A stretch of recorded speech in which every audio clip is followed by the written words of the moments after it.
Welcome back to another technical deep dive here in the debug zone. Today we're tackling a big question and breaking it down with insights from other users.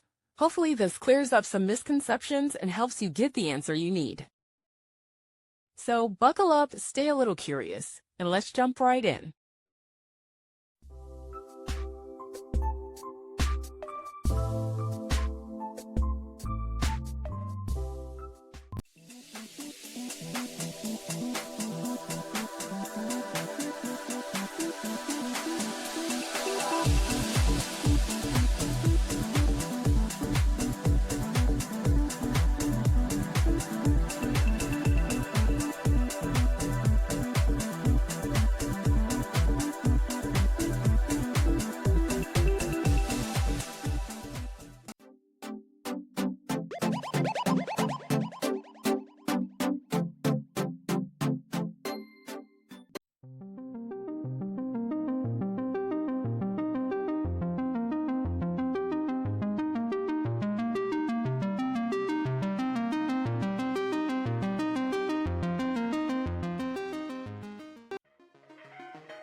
And that's a wrap.